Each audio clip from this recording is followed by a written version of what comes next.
¿Listo? Sí, señor. Padre Celestial,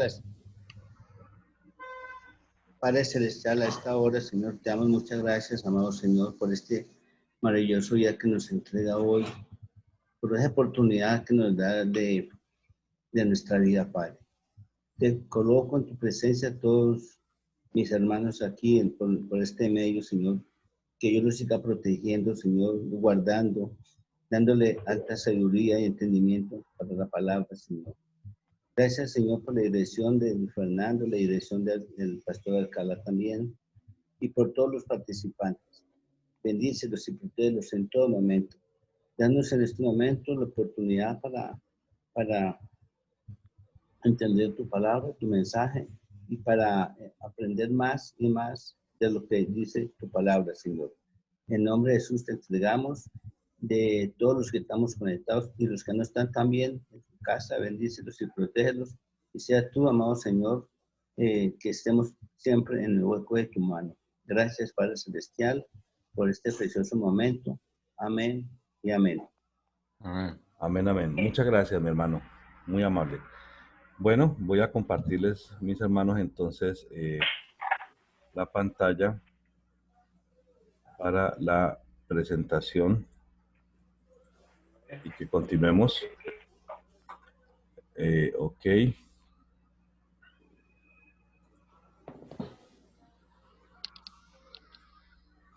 Bueno, entonces, mis hermanos, vamos a seguir.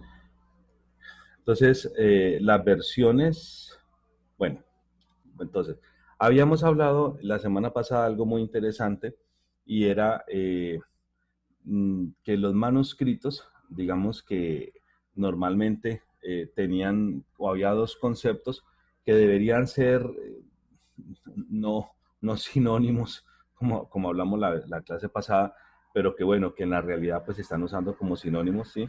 Y es la palabra versión y la palabra traducción, ¿sí? Debería, ¿sí? Por el significado propio de las palabras, que no fueran exactamente iguales, porque pues la versión debería implicar es cambio de idioma, ¿sí? Traducción, cambio de idioma, mientras que la versión, digamos que no necesariamente cambio de idioma. Pero pues actualmente, como también nos decía el reverendo Cosme Damián Vivas, pues sí, digamos que se han convertido en sinónimos. Cuando se saca una Biblia, ¿sí? Una versión de la Biblia, y después se saca la misma con actualizaciones, entonces ya se le da otro nombre, a esas ya se le llaman revisiones. Bueno, entonces hay que hacer una distinción, ¿sí? Que una copia de los manuscritos en su idioma original, ¿sí? Se le denomina versiones, ¿sí? Y que las cuales toman el manuscrito del idioma original y lo traducen a otros idiomas. Es lo que les estaba diciendo hace un momento, pues que se le llama también versión a eso y también se le llama traducción.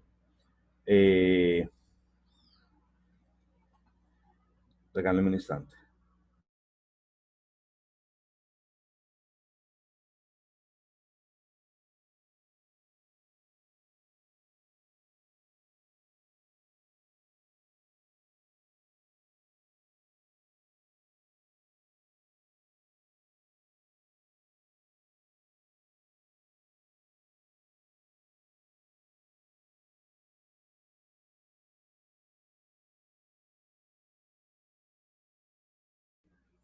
Bueno, entonces vamos a comenzar entonces a mirar esta parte de las versiones. Entonces vamos a hablar, por ejemplo, de la versión de los 70, que es una versión que ampliamente ya la hemos tocado, que el reverendo Cosme Damián también hizo referencia a ella, el pastor Richard de igual manera también, y no solamente ellos, sino que pues ha habido muchos momentos en los cuales se ha hecho referencia. Entonces miren la información que tenemos aquí. Eh, Se le llama la versión de los 70, ¿sí? Y se le da el nombre en romano. En los números romanos la letra L significa 50 y en los números romanos la X significa 10. Entonces la L de 50 más una X de 10 más otra X de 10, entonces sería 70. Entonces se le llama la versión de los 70. Muy bien. Se conoce también con el nombre de Septuaginta. Es digamos que es una manera muy común de conocerla, ¿sí? Se dice que es probablemente la primera, escuchen bien mis hermanos, la primera traducción hecha. Cuando se habla de traducción, entonces se está diciendo que es la primera, digamos, copia que se hizo cambiando de los idiomas originales a otro idioma, ¿sí?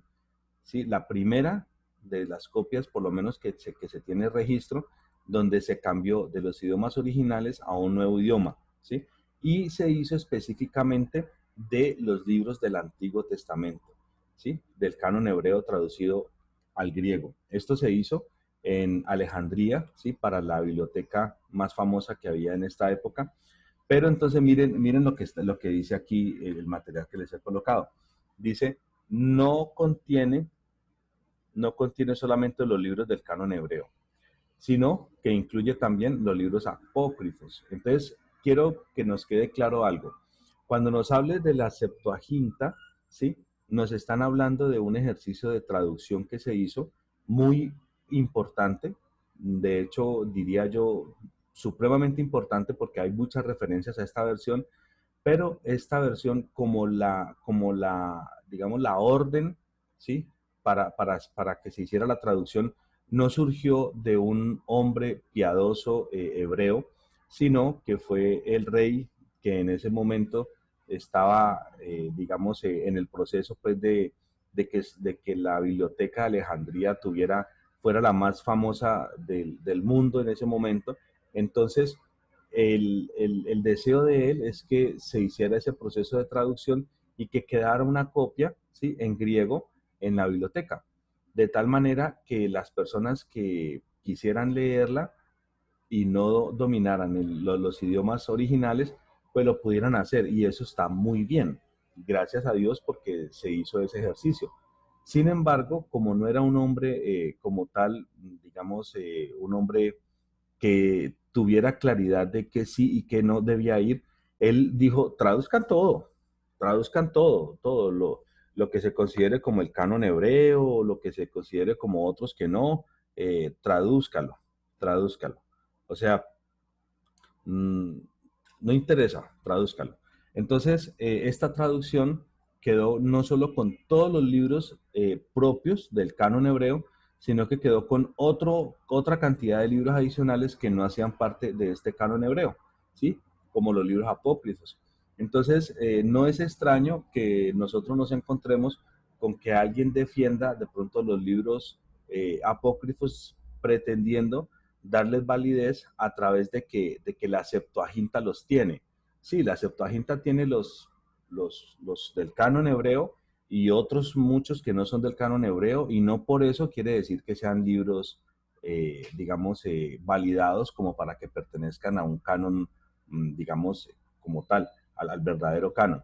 Entonces quiero de pronto que lo tengamos en claro, porque eso fue lo que sucedió. Bueno, más o menos entre el 280 al 180 antes de Cristo, ¿sí? Fue que se hizo este ejercicio, ¿sí? Obviamente este ejercicio no se hizo pues en un año o en dos, eso fue algo, digamos que fue paulatino. Entonces, la versión original, mis hermanos, ¿ustedes qué creen que pasa con la versión original? Ya vimos lo que significa eso, ¿no? ¿Ustedes qué creen que pasa con la versión original, según lo que ven aquí? No existe. No existe, mis hermanos. Como no existe esa, ni ninguna. Original no existe nada hoy en día. No tenemos un solo escrito hoy en día, en el año 2020, que sea original. Ni uno solo. Por eso yo quisiera que cuando ustedes hablaran con personas sobre estos temas, saquen de su vocabulario la palabra original. Esa palabra original, si queremos hablar de manera correcta, de manera técnica, esa palabra no debe ir en estos temas, porque originales no tenemos, no existen ni uno solo. ¿Sí? Entonces, así como les estoy colocando aquí en el material, ¿sí? La versión original no existe. ¿Sí? El más antiguo que hoy en día nosotros tenemos es una copia de más o menos que data del 350 después de Cristo. Ah, es muy antigua. Claro, mis hermanos, es antiquísima. Es muy antigua, pero comparen lo siguiente. Del 280 al 180 fue más o menos el proceso en que se escribió o que se tradujo. Tomemos el 280. ¿Cuántos años pasaron del 280 al 350, que es el tiempo que data esta copia, la más antigua que tenemos? Este es el 280 antes de Cristo. ¿Listo? O sea que faltaban 280 para el nacimiento del Señor Jesús. Y este es 350 años después del nacimiento del Señor Jesús. O sea que, ¿qué tenemos que hacer con esas dos cifras, mis hermanos, para poder calcular cuánto tiempo pasó? 500, Sumarlas. 500 años. Sumarlas, exacto, sumarlas, es correcto. Entonces aquí podemos decir 300 más 200, tenemos 500, y 80 más 50, tenemos 630 años. Entonces pasaron 600 años, redondeemos a 600, pasaron 600 años de copias, copia tras copia, tras copia, tras copia, tras copia, tras copia, cualquier cantidad de copias. Y nosotros la más antigua que tenemos, la que existe más antigua de la Septuaginta, es una copia que tiene 600 años después de que salió la original.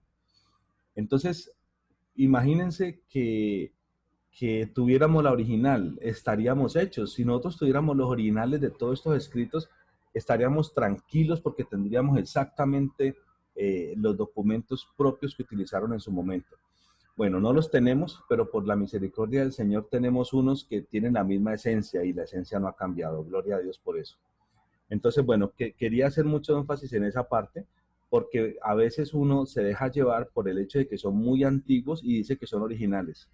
Entonces, no, mis hermanos, pasaron 600 años para que se construyera esta copia, que es la más antigua que hoy en día se conoce, según los hallazgos arqueológicos que han habido, es la más antigua que hay en este momento.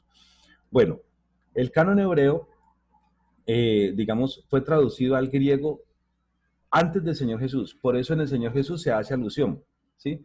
Entonces, 2 siglos antes de que llegara el momento de que el Señor Jesús tomara su forma humana, ya se había hecho este ejercicio de la traducción.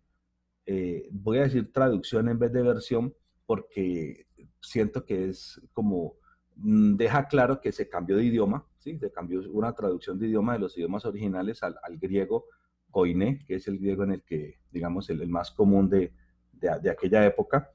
¿Listo? Entonces, fue una traducción que se hizo desde 2 siglos antes pues, del Señor Jesús.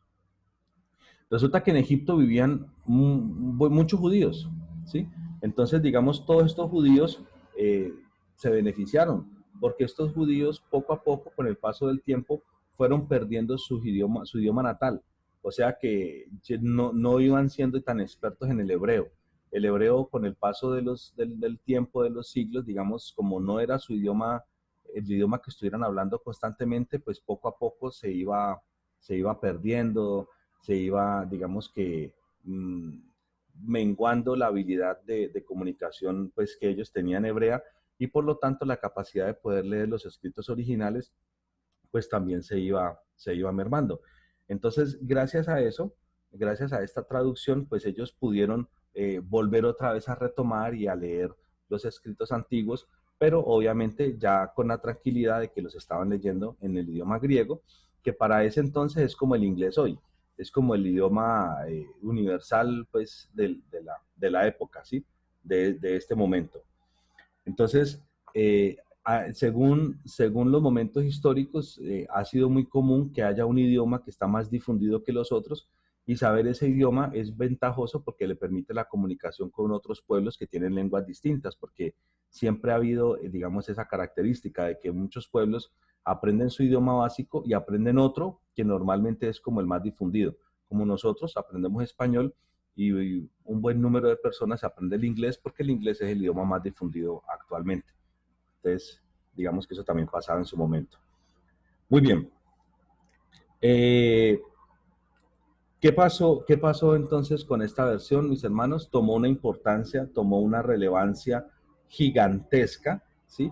Tan grande, yo digo que la relevancia de esta versión fue majestuosa, ¿Por qué fue majestuosa? Porque pasó algo supremamente interesante y para mí eso es lo que más peso le da a esta versión, y es que esta versión y los pasajes de esta versión fueron citados por el mismo Señor Jesús y sus apóstoles. Entonces, que el Señor Jesús citara, ¿sí? La palabra y citara esta versión, me parece que es algo que le da, digamos, una relevancia muy grande, ¿sí? A la Septuaginta. Sin embargo, para que lo tengamos claro, no quiere decir que todos los libros, como ya lo dijimos hace un momento, todos los libros que fueron traducidos en este ejercicio para conformar la Septuaginta sean todos del canon hebreo. No, se tradujeron, como ya hablamos, los del canon hebreo más otros adicionales. O sea que eso quedó una versión grande con muchas otras, digamos, libros o textos o escritos que no eran solamente del canon hebreo, y todo eso conforma la Septuaginta. ¿Eso la invalida? No, de ninguna manera, no la invalida. Simplemente que hay que tener en cuenta que tiene libros que no son del canon original. Eso es todo. Entonces, si uno quisiera, digamos, en algún momento, si nosotros viviéramos en esa época, ¿qué era lo que tendríamos que hacer? Mis hermanos, si nosotros habláramos griego y quisiéramos estudiar la palabra, ¿qué es lo que tendríamos que hacer para no desviarnos?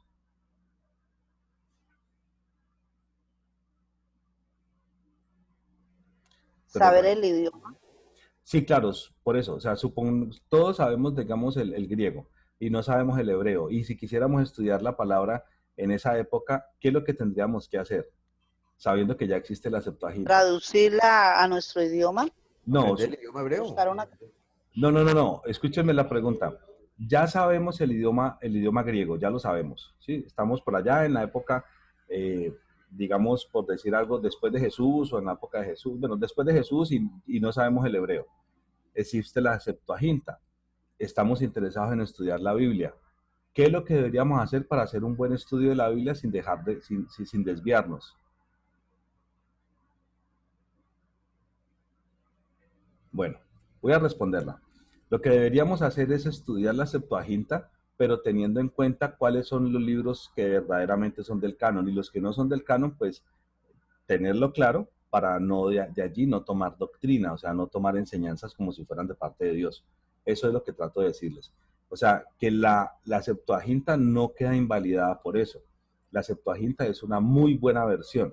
Lo que pasa es que hay que tener en cuenta que tiene libros más allá de los del canon hebreo original, y por lo tanto esos libros que están más allá del canon hebreo original, pues no son libros que yo los deba leer creyendo que eso está inspirado por Dios. Básicamente eso es como lo que trato de decirles.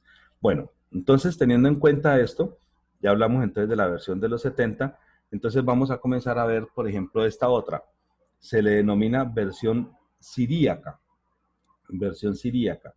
Entonces, se supone que puede ser más o menos la primera traducción del hebreo antiguo, ¿sí? Del hebreo del Antiguo Testamento, ¿sí? Y del griego del Nuevo Testamento, y es una versión siríaca. Esto se hizo en el año 150 después de Cristo, o sea que fue bastante posterior a la Septuaginta. 150 años después del Señor Jesucristo se creó esta versión, ¿sí? Y se tradujo del hebreo del Antiguo Testamento y del griego del Nuevo Testamento, o sea que todo indica que puede ser una muy buena traducción también, ¿sí? Porque fue directamente tomada de los manuscritos, obviamente no originales, copias, porque ya sabemos que para el año 150 no había ningún manuscrito original, eran copias de copias de copias, pero pues unas copias, digamos que en términos generales, bastante fidedignas. ¿Listo? Bueno, esa es la versión siríaca, una versión bastante antigua y bastante respetada también. Viene otra versión, ¿sí, mis hermanos?, que se llama la Vulgata. La Vulgata es una versión muy famosa, muy famosa. Esta versión, digamos que fue elaborada, sí, por Jerónimo. Esto se hizo en el año 400 después de Cristo. Entonces observen la cantidad de tiempo entre una y otra. Primero, estuvimos hablando de la Septuaginta, la versión de los 70, la cual se hizo más o menos entre 280 o 180 años, 2 siglos antes del Señor Jesús, redondeemos. 2 siglos antes del Señor Jesús. Después se hizo la siríaca, y la siríaca se hizo siglo y medio después del Señor Jesús. O sea que ahí estamos comparando que entre una y otra, ¿sí? 2 siglos antes del Señor Jesús y 1 y medio después, estamos hablando de 3 siglos y medio entre el momento en que estaba la Septuaginta y en el momento en que ya estuvo la siríaca. Y tiempo después, en el año 400 después de Cristo, o sea, ya para el siglo IV, entonces está la Vulgata. La Vulgata pues fue hecha por este hombre Jerónimo, ¿sí? Y se hizo un ejercicio de traducción del hebreo original, en el cual estaba escrito el Antiguo Testamento, pero se hizo al latín. ¿Por qué tomó tanta importancia? Porque es prácticamente la versión que la Iglesia Católica, digamos que más relevancia le da, porque fue traducida básicamente por ellos mismos.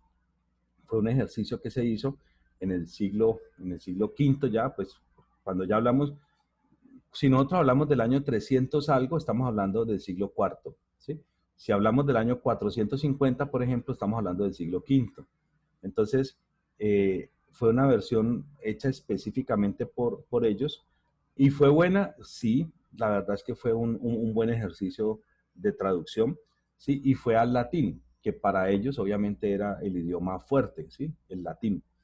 Este ejercicio, digamos, ha sido muy respetado por ellos, ha sido muy valorada, y digamos que la Iglesia Católica le da mucho peso y la reconoce mucho, y para ellos pues digamos que es como su versión principal, la Vulgata latina, porque fue traducida al latín.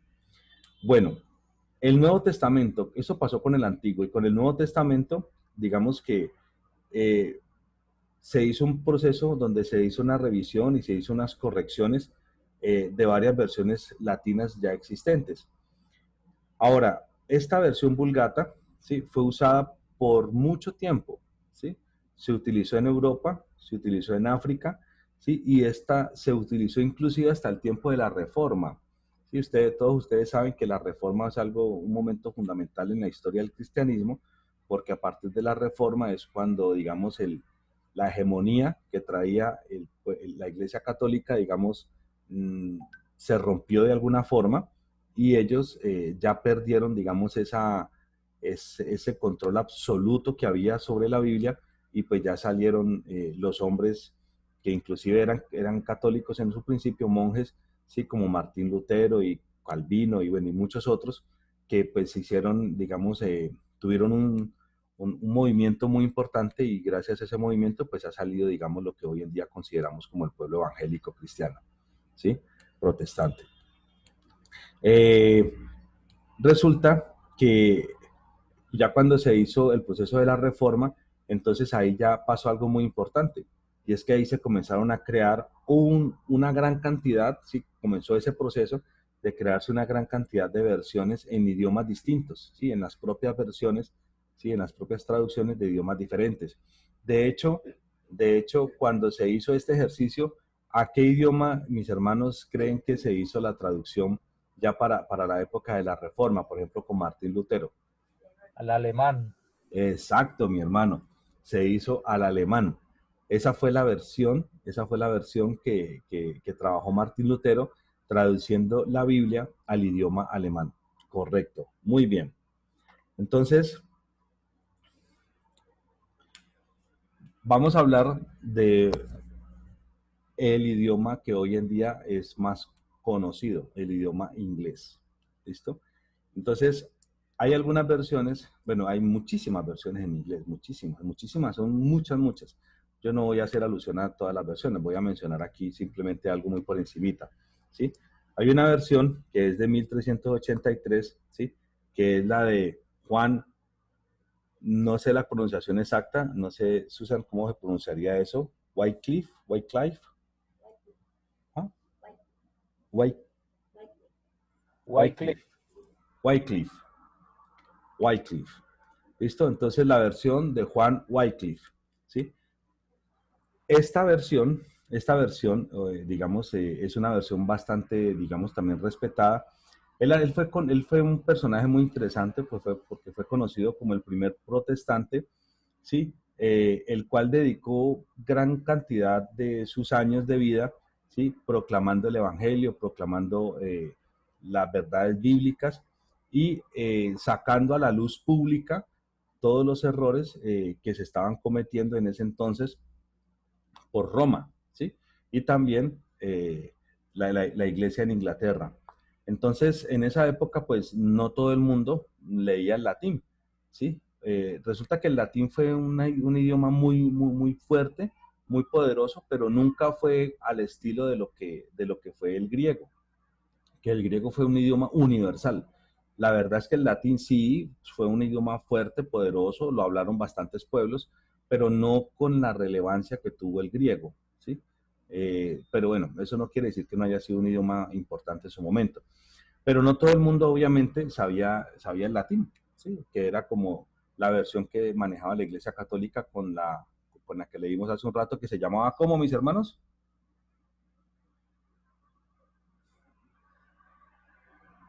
La Vulgata. Eso, hermana Marta, muy bien, que se llamaba la Vulgata, correcto, ¿listo?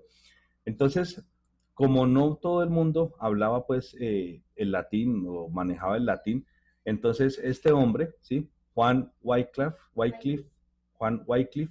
¿sí? Entonces se puso pues en una tarea, ¿sí? Y digamos que dio una solución a esto.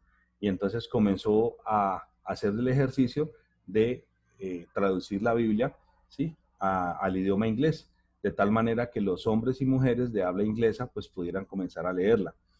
Este hombre, como muchos, mientras la Iglesia Católica tenía su hegemonía, sufrió persecución, lo arrestaron, mejor dicho, impresionante, hermanos. O sea, mientras la Iglesia Católica ha tenido el poder, eso ha sido impresionante lo que ha sucedido. Y este hombre pues no fue exento de todo eso, ¿sí? Y bueno, independientemente de eso, él hizo el ejercicio y la tradujo al inglés. Pero entonces, ¿qué sucede? Él no la tradujo de los idiomas originales, él la tradujo de la versión que existía en ese momento, ¿sí? Que era la versión latina, la versión escrita en el latín, o sea, la Vulgata. Entonces, si nosotros comenzamos a ver, ¿sí? Esta versión, ¿sí? La versión de Juan Wycliffe Wycliffe es una versión buena, pero es una versión que no ha sido traducida directamente de los idiomas originales. Por lo tanto, es una segunda traducción, o sea, ya es como una nieta, ¿sí? Sí, una hija fue la Vulgata, porque fue de los idiomas originales al latín. Y esta ya es del latín, ¿sí? Al inglés. Entonces ya va una segunda traducción de un idioma, en este caso el latín, al inglés. O sea que ya viene a ser como una nieta de la versión de los idiomas originales. Y si esa nosotros hiciéramos el ejercicio de traducirla al español, entonces ya vendría a ser como una bisnieta, o sea, ya vendría a ser una hija de la hija de la hija, ¿sí? Para poder tener nosotros esta misma en versión español. Entonces, ¿qué sucede cuando comienza a pasar esto? Pues que no es lo más apropiado. O sea, si nosotros tenemos una Biblia, mejor dicho, si nosotros tenemos una Biblia, supongamos que, bueno, lo que pasa es que el idioma español tiene una gran ventaja y es uno de los idiomas más hablados en el mundo, entonces estamos, digamos que bendecidos por eso.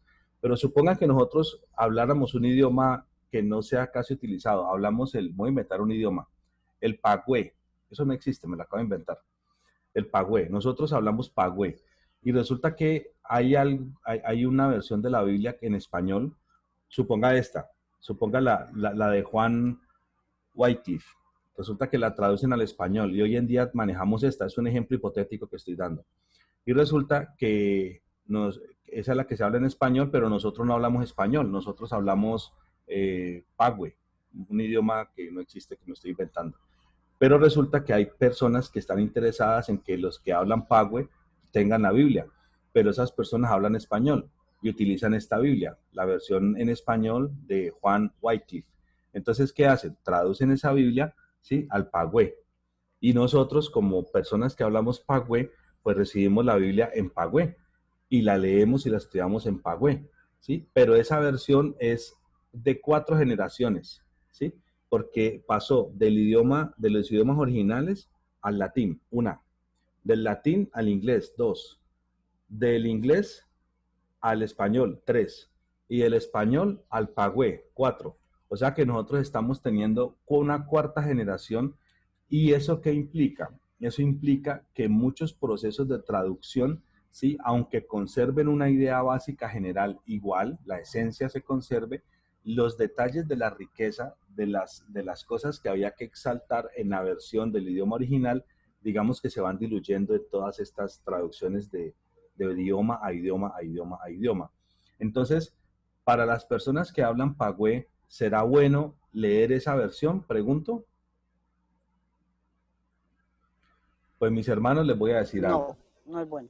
Les voy a decir algo. Si los hermanos que hablan pagüé y no hablan otro idioma tienen esa versión, pues gloria a Dios porque tienen la Biblia, ¿sí? Entre no tenerla y tener esa, aunque sea cuarta, o sea, una cuarta generación, es preferible esa cuarta generación que no tenerla, ¿sí? Porque de todas maneras esa Biblia va a ser de bendición, les va a mostrar al Señor Jesucristo, los va a traer al arrepentimiento, ¿sí? Y muy probablemente muchas personas van a ser salvas a través del mensaje de la palabra. Entonces, para esos hermanos que hablan pagüé, recibir esa versión va a ser una gran bendición. Sin embargo, si un hermano de esos que habla pagüé resulta que se vuelve una persona estudiosa y no solamente se queda con su idioma, sino que comienza a aprender otros idiomas, entonces es mucho mejor que también al aprender otros idiomas, pues estudie la palabra en un idioma en lo posible que tenga la menor cantidad de saltos idiomáticos, o sea, la menor cantidad de saltos de idiomas distintos.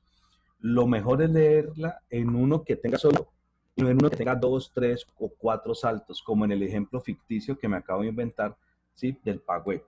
Entonces, por qué les estoy diciendo ese ejemplo? Porque el reverendo Cosme Damián nos dijo que él estaba actualmente con Sociedades Bíblicas de Colombia haciendo un proyecto en el que están traduciendo la Biblia del español, no recuerdo exactamente cuál de las versiones en español, la están traduciendo a un idioma indígena, con el objetivo de que los indígenas de ese idioma, de esa lengua, la tengan.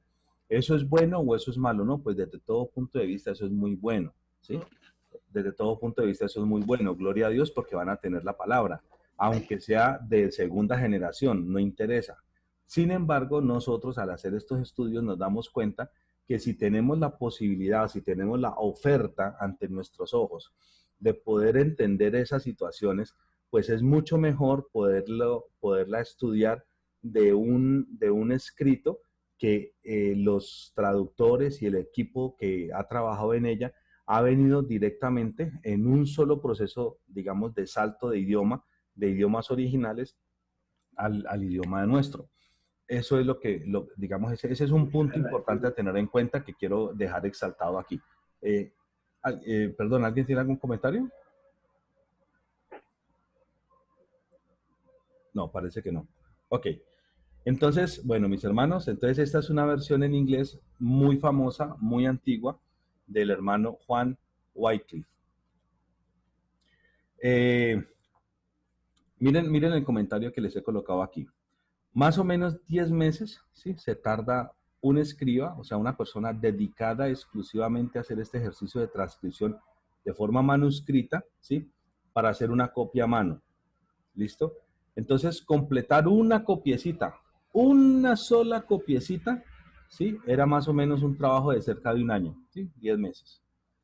Una copiecita. Entonces, cuando usted iba a comprar una copia, mis hermanos, yo les quiero hacer una pregunta. Si usted fuera un hombre que hiciera ese ejercicio y se dedicara ese tiempo a hacer esa transcripción, ¿usted cuánto cobraría para vender esa Biblia, hermano?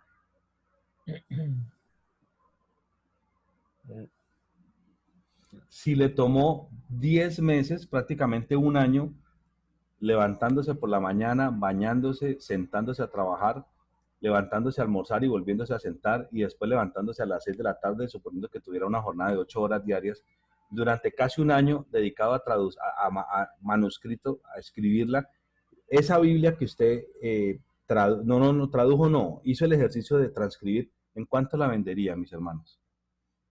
No, Salario pues varía mínimo, casi 500 salario mil mínimo eso. mensual, No tendría precio. multiplíquelo por 10. Cara. Un Pues contrato mi como el de hermano, Messi. si usted la va a vender barato, cobraría lo que vale el sueldo mínimo mensual multiplicado por 10, como para que le paguen el tiempo. Y eso que no más, el mero tiempo. Entonces, en ese orden de Vale ideas, 5 millones y medio. si el sueldo mínimo hoy en día es, ¿cuánto? Casi 800, creo, más o menos. 900 casi. 900 casi, bueno, entonces 900 por 10, estamos hablando de que una copiecita 9 millones. barata, podía costar 9 millones de pesos. Barata, baratica, así pues, siendo el hombre, cobrándole pues como por lo que se gana pues una persona que hace un trabajo no calificado. Pero ese trabajo es un trabajo no calificado, mis hermanos. Para nada. No, para nada. Para nada, eso es un trabajo delicadísimo, es un trabajo que no hace alguien que no esté calificado. Entonces, ¿esa persona le cobrará el sueldo mínimo? No, le cobrará un sueldito más a la altura de la formación de esa persona. ¿Sí? Justo. Más justo, exactamente, mi hermano Ever. O sea que esa persona barato le puede cobrar 2 milloncitos y eso que está pegándole breve, está pegándole por poquito. Entonces, 2 milloncitos mensuales de un salario de una persona más capacitada, multiplicado por 10, estamos hablando que una copia para las fechas de hoy en día, hecha bajo esa característica, podría costar unos 20 milloncitos. Entonces, mis hermanos, ¿para qué hago esa comparación? A mí me gusta en la parte, digamos, de metodología de enseñanza, hacer estas comparaciones porque cuando uno lo trae a lo que conoce, entonces uno entiende la magnitud de costos y entiende, digamos, más qué podría ser el costo, el valor de una Biblia. Entonces, mis hermanos, si a veces nos quejamos porque una Biblia nos vale 200,000 pesos, ¿sí? ¿Cómo sería en aquella época que una Biblia nos podría costar entre 10 y 20 millones de pesos? ¿Listo? Bueno, sigamos. No sé si les gustó la comparación. Sí, adelante, hermana. Es que respecto a lo de las tribus y todo eso que han recibido la palabra de Dios, en Efesios 2, del 17 en adelante, dice, y vino y anunció las buenas nuevas de paz a vosotros que estabais lejos y a los que estáis cerca, porque por medio de él los unos y los otros tenemos entradas por un mismo espíritu al Padre. Amén, amén. Y vino y anunció las buenas nuevas de paz a vosotros que estabais lejos y a los que estaban cerca, porque por medio de él los unos y los otros tenemos entrada por un mismo espíritu al Padre. Muchas gracias, mi hermana. Excelente el texto. Muy amable. Entonces, sigamos. No, sigamos, no, mis hermanos. Bueno, sí, sigamos. Sigamos un poquito más. Entonces, vamos a hablar ahorita de una versión también bastante famosa. Mis hermanos, yo no he colocado todas las versiones, porque son muchas. He colocado las que históricamente han tenido más relevancia, ¿sí? Las que históricamente han tenido más relevancia, pero no son las únicas, hay muchas, han habido muchas. De hecho, han habido algunas que son exclusivas. Cuando quiero decir exclusivas, quiero decir que alguien con mucho dinero pagó, ustedes, les acabo de hacer una comparación, cuánto puede costar una Biblia, 20 millones de pesos, ¿sí? Con el trabajo que implicaba. Entonces, si usted fuera una persona de mucho dinero y usted quisiera su propia Biblia, pues usted contrata a un buen escriba, le dice, mire, yo necesito que usted me la traduzca, pero ojo, sí, necesito un trabajo bien hecho. Y yo le voy a pagar, pero me lo hace bien. Entonces le cobra, negocia con la persona y usted resulta pagando una Biblia en 20, 25, 30 millones de pesos porque usted tiene dinero, no tiene problema. Entonces algunas Biblias se crearon así. Se crearon porque personas muy poderosas, muy ricas, hicieron el ejercicio, contrataron una persona muy calificada para que hiciera el ejercicio de traducirla y la tuvieron, pero no fue difundida, sino que la manejó una persona o necesito que me haga 3 copias, una para mí, una para mi esposa y una para mi hijo. Y entonces hicieron ese ejercicio y solo existieron 3 copias de la misma, cosas de ese estilo pasaron también. Entonces esas, adelante. Aún en la antigüedad, pues los que tenían el rollo, porque los rollos estaban en las sinagogas, entonces la persona que tenía un rollo en su casa era porque tenía mucha plata, ¿no? podía pagarlo. Entonces, más o menos es similar. Es correcto. Muchas gracias, pastora. Bueno, entonces, Guillermo Tyndale era un hombre de Dios, ¿sí? Normalmente todos estos hombres traductores no se han metido en este trabajo porque, digamos, por razones distintas. La mayoría han sido hombres de Dios, han sido hombres creyentes en su gran mayoría, ¿sí? Y miren lo que me encontré, miren la frase que me encontré, de quien el mundo no era digno. Hebreos 11:38. ¿Quién lee Hebreos 11:38?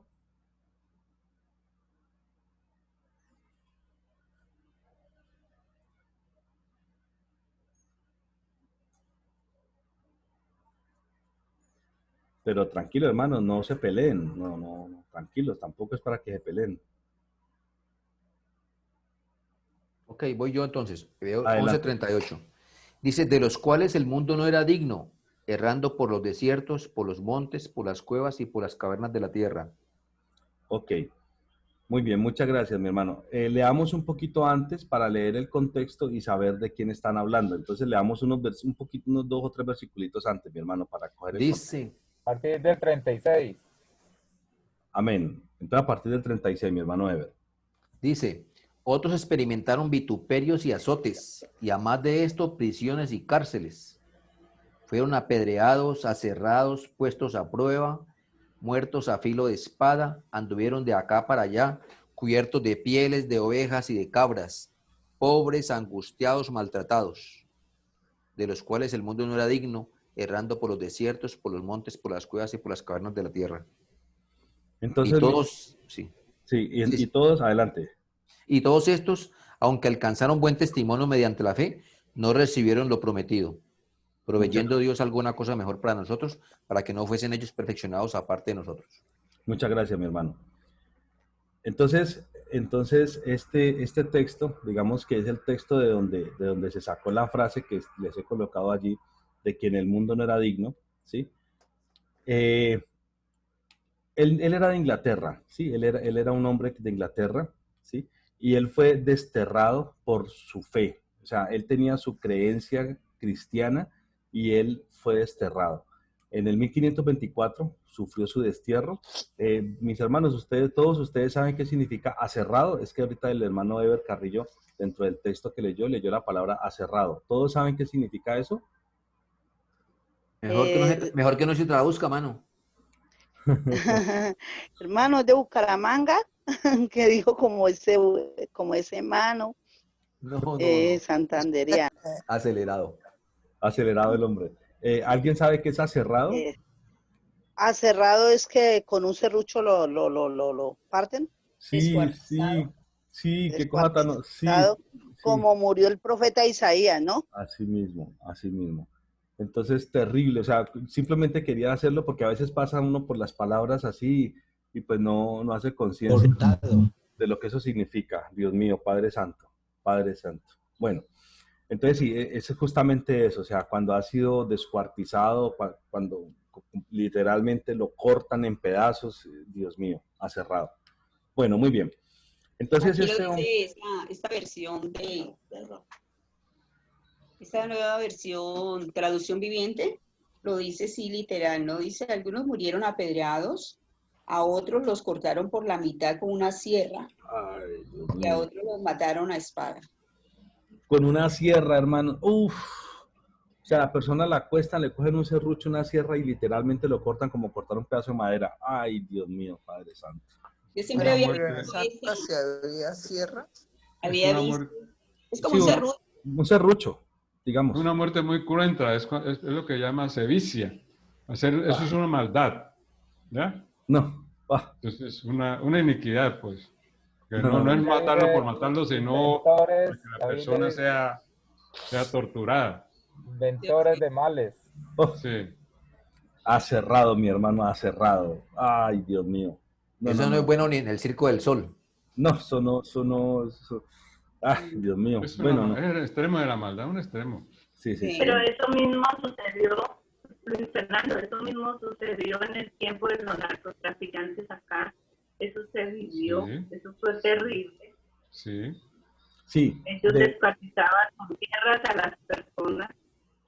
así es, así es. Yo alguna vez vi un video de unos mafiosos mexicanos y hacían exactamente lo mismo. Lo que pasa es que ahorita todo es ellos, el que van a matar así, lo escucha por lo menos oye el ruido del motor de la sierra. En ese tiempo era más perverso, ¿no? Y hasta hace poquito vi una imagen de esa de Isaías refiriéndose precisamente y lo colocan boca abajo. O sea, uno siempre imagina que lo van a cortar por la cintura. Y según esa imagen era boca abajo, o sea, por la mitad de las extremidades, ¿no? Entonces, terrible, terrible era eso. Dice mi Biblia aquí un apuntecito, dice, según la tradición judía, Isaías fue cerrado por la mitad durante el reinado de Manasés. O sea que era una traducción desde la antigüedad. Sí. Una terrible costumbre, Padre Santo de la Gloria. Práctica abominable. Uy, no, Dios mío. Bueno, a mí esas cosas me ponen... Bueno, sigamos. No sigamos, Eso me dejemos da ahí. escalofrío, dice uno. Sí, eso... No, y lo malo es que todavía se practica. Todos estos actores de maldad, eso es una cosa inconcebible cuando uno oye los testimonios de las torturas. Pero les doy una notica aquí en cuanto a Jonás. Uno a veces critica mucho a Jonás y todo, pero cuando Jonás realmente no quería ir a Nínive, era recordando toda esa crueldad que ellos tenían con el pueblo de Israel, que habían tenido con ellos, cómo ellos hacían las rampas, eran con seres humanos, y cómo ellos, los niños, los bebés, los azotaban contra la pared para matarlos, los tiraban y los cogían, bueno, esto es cruel, cogerlos en la espada. Entonces todo eso hacía revolver, yo creo, el estómago de Jonás y decía, esa gente cómo se puede salvar, ¿no? Como de pronto diríamos nosotros hoy en día también. Sin embargo, la misericordia de Dios ahí se mostraba hacia ese pueblo y miren que ellos se arrepintieron, ¿no? De eso. Amén, amén. Amén, amén. Menos mal, mis hermanos, ni ninguno de ustedes ni yo somos Dios. Porque nosotros no seríamos como sería Dios. Gracias al Señor tenemos un Dios todopoderoso, misericordioso, perdonador. No es como yo. O sea, seríamos como Jonás. Sí.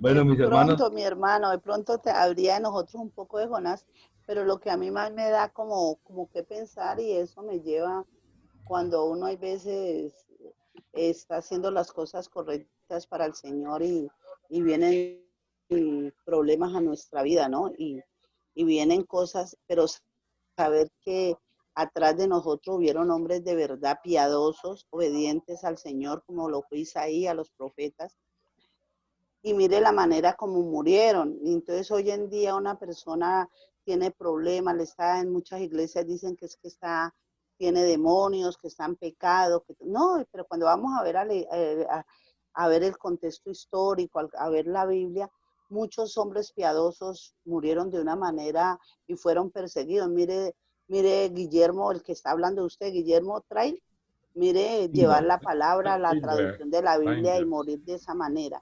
Entonces ahí uno dice, bueno, los que murieron cuando hubo todo lo del narcotráfico, pues estaban enredados en todas cosas de eso, pero estos hombres fueron piadosos, hombres piadosos, misericordiosos, que querían llevar el evangelio a otros, y mire la manera. Entonces es para nosotros, para cuando vengan esas dificultades a nosotros, no pensar que es que Dios se olvidó de nosotros, que estamos en pecado, que pasa esto. No, es que a un hombre muy piadoso, muy misericordioso, que llevaron la palabra, les tocó sufrir esas cosas.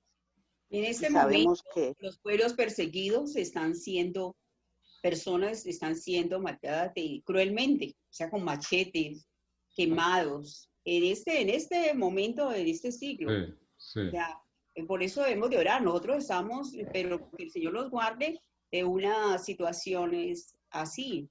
Pero fíjese que es donde la paradoja está en que es donde el evangelio más se fortalece, donde las personas más, yo digo, sí, es el método como que el más efectivo de evangelismo, porque es donde más se multiplica la iglesia.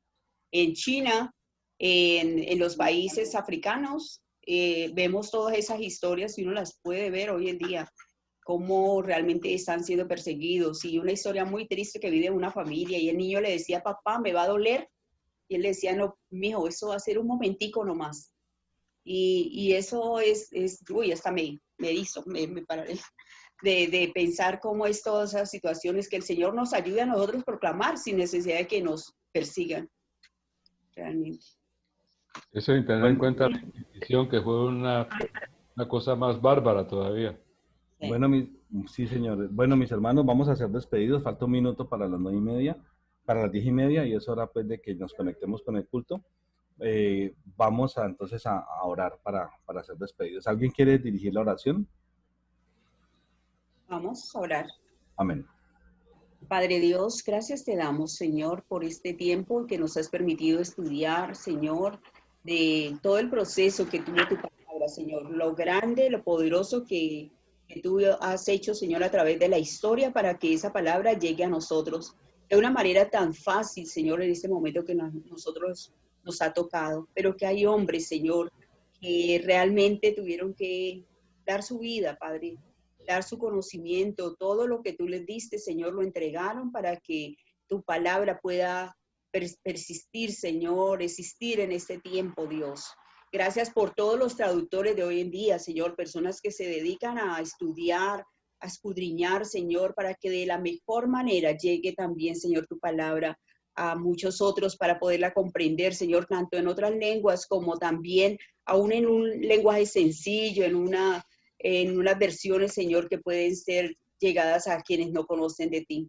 Te pedimos por ellos, que los bendigas. Gracias por sus vidas, por todo lo que dedican. Aún pueden estar sacrificando aún sus familias, sus tiempos, Señor, para poder estudiar. Gracias también porque tú has puesto, Señor, en nuestro corazón el deseo de escudriñar cada día también, Señor, tu palabra, de poderla entender mejor. Como decía Pablo, Señor, ese misterio que tú, Señor, trajiste al mundo para que los que creyéramos en ti pudiéramos tenerlo claro, Señor. Guárdanos y guíanos, te lo ruego, Padre Santo, en Cristo Jesús. Amén. Amén, amén. Muchas gracias, pastora, por la oración. Mis hermanos, Dios les bendiga grandemente. Muchas gracias por conectarse y nos vemos entonces en la siguiente sesión dentro de 8 días y ahorita para que nos conectemos al culto. Dios les bendiga. Dios les bendiga. Amén, amén. Amén. Bendiga. Amén, hermana. Dios les bendiga. Mucha oración por todos, por toda la iglesia. Yo les mando el par de videitos que les comenté.